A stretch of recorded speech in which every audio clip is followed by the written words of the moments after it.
Welcome to பிரியாஸ்ரீ kitchen. இன்றைக்கி நம்ம பார்க்க போகிறது சூப்பரான காளான் மோமோஸ் தாங்க. அதுக்கு ஒரு 4 டேபிள் ஸ்பூன் மைதா மாவு எடுத்துக்கோங்க. அதுக்கு தேவையான அளவு உப்பு போட்டுட்டு கொஞ்சம் கொஞ்சமாக தண்ணி சேர்த்து மாவை நல்லா டைட்டாக பிசைஞ்சிக்கோங்க. ரொம்ப நெழுகலாக இருக்கக்கூடாது, லூஸாக இருக்கக்கூடாது, நல்லா டைட்டாகவே பிசைஞ்சிக்கோங்க. ஸோ அதில் நல்லா நீட் பண்ணிவிட்டு ஆயிலை மேலே ஸ்ப்ரெட் பண்ணி அதை ஒரு பக்கமாக மூடி வச்சுருங்க. 20 மினிட்ஸ் ஆகட்டும், ரெஸ்ட் எடுக்கட்டும். அதுக்குள்ளே நம்ம ஸ்டஃபிங்லாம் என்ன தேவையோ அதெல்லாம் ரெடி பண்ண ஆரம்பிச்சிடலாம்.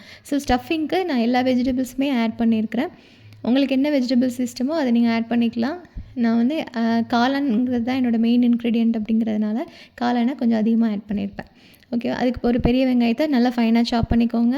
பீன்ஸு ஃபைனாக சாப் பண்ணிக்கோங்க. கேரட் ஃபைனாக சாப் பண்ணிக்கோங்க. நான் வந்து ஒரு 3 பீன்ஸ் எடுத்திருப்பேன், ஒரே ஒரு கேரட்டு, அதுக்கப்புறமா அரை கொடை மிளகா, அதுக்கப்புறம் ஒரு காளான் பேக்கெட் இருக்கும் இல்லையா, அதில் பாதி காளான் யூஸ் பண்ணேன்.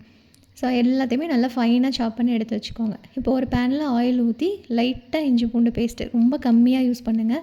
இஞ்சி பூண்டு பேஸ்ட்டு போட்டு அதுக்கு லைட்டாக ஒரு சாட்டே பண்ணிவிட்டு அதுக்கப்புறமா நம்ம கட் பண்ணி வச்சுருக்கிற வெஜிடபிள்ஸ் எல்லாத்தையுமே ஒன்றா ஆட் பண்ணிடலாம். டக்குன்னு ஆட் பண்ணிடுங்க. ரொம்ப குக் ஆகணும்னு அவசியம் கிடையாது. அதனால் கொஞ்சம் ஹை ஃப்ளேமில் வச்சு நல்லா சாட்டே பண்ணுங்கள். பண்ணதுக்கப்புறமா அதில் இந்த வெஜிடபிள்ஸ்க்கு தேவையான சால்ட் ஆட் பண்ணிக்கோங்க. ஒரே ஒரு மூடி சோயா சாஸ் அதையும் ஆட் பண்ணிக்கோங்க. அதுக்கப்புறமா ஒரு அரை கரண்டி சில்லி பவுடர் அதையும் ஆட் பண்ணிக்கோங்க. அதுக்கப்புறமா ஒரே ஒரு ஸ்பூன் டொமேட்டோ சாஸ் அதையும் ஆட் பண்ணிக்கோங்க. அப்புறம் பெப்பர் ஒரு 1/4 ஸ்பூன் பெப்பர் போதும், அதுக்கு மேலே வேண்டாம். இது எல்லாத்தையும் ஆட் பண்ணிவிட்டு திரும்பியும் நல்லா ஹை ஃப்ளேமில் வச்சு நல்லா சாட்டே பண்ணுங்கள். ஏன்னா காளான் வந்து கொஞ்சம் தண்ணி விடும், அதனால் நல்லா சாட்டே பண்ணுங்கள். அந்த தண்ணி வந்து வற்றுற வரைக்கும் சாட்டே பண்ணி முடிச்சுட்டு ஆஃப் பண்ணிடுங்க. அவ்வளோதான். இப்போ நம்ம மோமோஸ் ரெடி பண்ண ஆரம்பிச்சிடலாம். மோமோஸ்க்கு இந்த மாதிரி குட்டி குட்டி பால்ஸாக எடுத்து இந்த மாதிரி சின்னதாக தேய்ச்சிக்கோங்க. ரொம்ப திக்காக இல்லாமல் பார்த்துக்கோங்க. அது மாதிரி ரொம்ப தின்னாகவும் இல்லாமல் பார்த்துக்கோங்க. திக்காக இருந்ததுன்னா சாப்பிடும் போது மைதா ஃப்ளேவர் தான் தெரியும். தின்னாக இருந்ததுன்னா நீங்கள் வேக வச்சு எடுக்கும் போதே அதில் பாதி ஒட்டிக்கும். ஓகேவா? அதனால் அதை பார்த்துக்கோங்க. இப்போ உள்ள ஸ்டஃபிங் வச்சுட்டு நீங்கள் ஃபோல்ட் பண்ண ஆரம்பிச்சிடலாம். உங்களுக்கு எப்படி ஃபோல்டு வருதோ அப்படி ஃபோல்ட் பண்ணுங்கள். இது ஒவ்வொரு நிறைய மெத்தட்ஸ் இருக்குது மோமோஸ் ஃபோல்டு. நீங்கள் அதை யூடியூப்பில் பார்த்து கூட பண்ணுங்கள். இல்லை அப்படின்னா நான் இதிலேயே காட்டியிருக்கேன், அந்த மாதிரி நீங்கள் ட்ரை பண்ணுங்கள். எப்படியுமே வரல அப்படின்னா கொலக்கட்டைக்கு நம்ம எல்லோரும் வீட்டில் மோல்டு வச்சுருப்போம்ல, அதை யூஸ் பண்ணிக்கோங்க.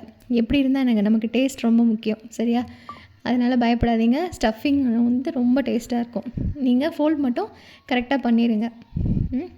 ஸோ இது ஒரு ஷேப்பு பார்த்திங்களா? இந்த மாதிரி ஃபோல்ட் பண்ணிங்கன்னா இது ஒரு ஷேப்பு. சாரீ ஃப்ளீட்டை வைக்கிற மாதிரி தாங்க. ஜஸ்ட்டு ஃப்ளீட் பண்ணிகிட்டே போனீங்கன்னா உங்களுக்கு இந்த ஃபோல்டு வந்துடும். ஈஸியாக தான் இருக்கும். ஃபஸ்ட் டைம் பண்ணும்போது கட்டாயமாக கொஞ்சம் கஷ்டமாக தான் இருக்கும், வராது. ஆனால் நீங்கள் ஒரு 3, 4, 5வது மோமோஸ்லாம் பர்ஃபெக்டாக உங்களுக்கு வர ஆரம்பிச்சிடும். அதனால் ட்ரை பண்ணுங்கள் கட்டாயமாக. Practice makes everything perfect. ஓகேவா? அதனால் நீங்கள் 4, 5வது போகும்போதெல்லாம் நல்லா பண்ண ஆரம்பிச்சிருவீங்க. 10th போடும்போது சூப்பராக இருக்கும் உங்கள் மோமோஸு.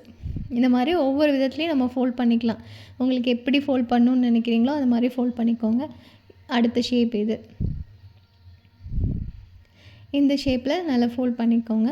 ஸோ இந்த மாதிரி நம்ம வச்சுருக்கிற எல்லா ஸ்டஃபிங் இருக்கிற வரைக்கும் எல்லாமே ரெடி பண்ணிக்கலாம். ரெடி பண்ணி ஸ்டீம் பண்ணி எடுத்துடலாம். இது ஒரு ஷேப்பு. ஸோ அதுக்கப்புறமா நம்ம இட்லி பாத்திரத்தில் துணியை நல்லா நனைச்சிட்டு அதில் வச்சு ஸ்டீம் பண்ணி எடுத்துடலாம். ஸ்டீம் பண்ணும்போது தண்ணி நல்லா கொதிச்சதுக்கப்புறமா ஸ்டீம் பண்ணுங்கள். தண்ணி கொதிக்கிறதுக்கு முன்னாடி ஸ்டீம் பண்ணிங்கன்னா நல்லா இருக்காது. அதனால் தண்ணி நல்லா கொதிச்சதுக்கப்புறமா இதை வச்சு ஸ்டீம் பண்ணுங்கள். ஸோ ஸ்டீம் பண்ணி முடிச்சிட்டிங்க அப்படின்னா உங்கள் மோமோஸ் ரெடி ஆகிடுங்க.